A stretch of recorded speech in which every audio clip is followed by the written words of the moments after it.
দেশে কৃষিতে আধুনিক প্রযুক্তির ব্যবহার প্রতিনিয়ত বাড়ছেই। উন্নত প্রযুক্তিকে কাজে লাগিয়ে বিলুপ্তপ্রায় কৃষিপণ্য চাষাবাদে আগ্রহ বাড়ছে। একসময় দেশের উত্তরাঞ্চল ও দক্ষিণাঞ্চলে কাউন আবাদ হতো। গরিবের প্রধান খাদ্য ছিল এই কাউন। দিনের পর দিন মানুষের খাদ্যাভ্যাস পরিবর্তনের পাশাপাশি মানুষের অবস্থারও পরিবর্তন ঘটেছে। ফলে এখন আর সেভাবে এসব অঞ্চলে কাউন চাষ হয় না। কাউনের জায়গা দখল করে নিয়েছে বাদাম, ভুট্টা, বোরো ধান সহ বিভিন্ন প্রকার অর্থকারী ফসল। কালের আবর্তনে কাউন চাষ হারিয়ে গেলেও বর্তমানে প্রযুক্তিকে কাজে লাগিয়ে উঁচু জমিতে বাদামের সাথে কাউন চাষ করে ব্যাপক সফলতা পেয়েছেন দিনাজপুর জেলার বীরগঞ্জের উপজেলার রেজানুল ইসলাম রেজা নামে তরুণ কৃষি উদ্যোক্তা। ইউটিউব ও বিভিন্ন অনলাইনে কাউন চাষের ভিডিও দেখে স্বল্প খরচে অধিক লাভ হওয়ায় এই ফসল চাষের দিকে ঝুঁকছেন তিনি। বর্তমান জেনারেশন যারা আছেন তারা এই কাউন কি জিনিস এটা আসলে চিনে না। তো নতুনভাবে এই জিনিসটাকে নিয়ে আসছি আমি। মূলত এটা ইউটিউব এবং বিভিন্ন অনলাইন জার্নাল দেখে আমি এগুলা ইন্সপায়ার্ড হয়েছি। উপজেলার শিবরামপুর ইউনিয়নের মুরারিপুর গ্রামের তরুণ উদ্যোক্তা রেজানুল ইসলাম রেজা প্রথমবারের মতো প্রায় ৩.৫ একর উঁচু জমিতে বাড়ি ৬ জাতের বাদাম আবাদ করেছেন। এর মধ্যে পরীক্ষামূলকভাবে ১.৫ একর জমিতে বাদামের সাথে তিতাস জাতের কাউন চাষ করে বেশ সফলতা পেয়েছেন। তিনি জানান, কৃষিতে পূর্ব ধারণা না থাকায় বিষয়টি তার জন্য কঠিন ছিল।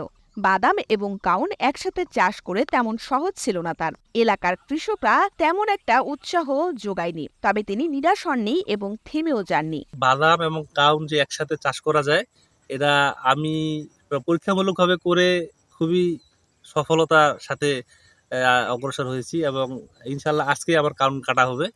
আর বাদাম মোটামুটি আর ১ মাস লাগবে উঠাইতে। ইনশাল্লাহ বাদাম এবং কাউন দুইটাতে আমি সমান ফলন পাবো। এই ব্যাপারে জানতে চাইলে উপজেলা কৃষি কর্মকর্তা শরীফুল ইসলাম বলেন, বাদামের সাথে কাউন চাষে বেশ ঝুঁকি রয়েছে। এটি চাষাবাদে অভিজ্ঞতা থাকা প্রয়োজন, তবে এই ব্যাপারে কৃষি অফিস সার্বক্ষণিকভাবে সহযোগিতা প্রদান করে আসছে বলে জানান তিনি। বীরগঞ্জের শিবরামপুর ইউনিয়নের তরুণ উদ্যোক্তা রেজানুল ইসলাম রেজা, তিনি এবারে বাদামের সাথে কাউন চাষাবাদ করেছেন। তো মিশ্র ফসল হিসেবে দুইটার ফসলেই ভালো হয়েছে। আমরা কৃষি বিভাগ তার পাশে থেকে পরামর্শ দিয়েছি, সার, বীজ, কীটনাশক কীভাবে প্রয়োগ করবে, কীভাবে ফলন বেশি পাওয়া যায় এ বিষয়ে তাকে আমরা প্রশিক্ষণও দিয়েছি। আধুনিক কৃষি প্রযুক্তি বিস্তারে আমরা সার্বক্ষণিকভাবে কৃষকদের পাশে থেকে পরামর্শ প্রদান করব। বাদামের সাথে কাউন চাষে খুব স্বল্প খরচেই করা সম্ভব। একই সাথে চাষ করার ফলে সেচ অনেক কম লাগে। খুব একটা রোগবালাই না থাকলেও ইঁদুরের উপদ্রবে ফসল নষ্ট হওয়ার সম্ভাবনা বেশি থাকে। আগে থেকে বীজ সংগ্রহ করলে বীজ কম দামে পাওয়া যাবে।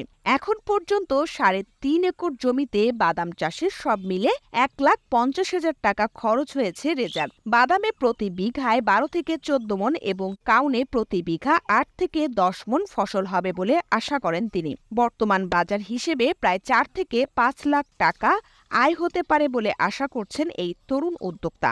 বাদাম চাষ করার পরে এখন পর্যন্ত আমার টোটাল খরচ হয়েছে প্রায় ১.৫ লাখ টাকার মতো। আর কাউনে খরচ নাই বললেই চলে, কারণ বাদামের জমিতে যেহেতু আমি কাউন লাগিয়েছি। কাউনে এখন পর্যন্ত আমার টোটাল খরচ মাত্র ১৩০০ টাকা। আমি মাত্র ৭০০ গ্রাম বীজ লাগিয়েছি আর একটা স্প্রে দিয়েছি।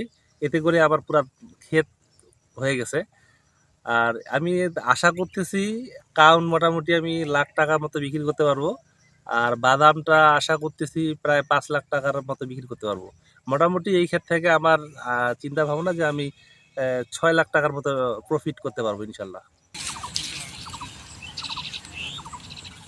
দিনাজপুর বীরগঞ্জ প্রতিনিধি প্রদীপ রায়ের পাঠানো তথ্য ও ভিডিও চিত্রে ইন্দ্রাণী মুখার্জি, ৫২ আলো।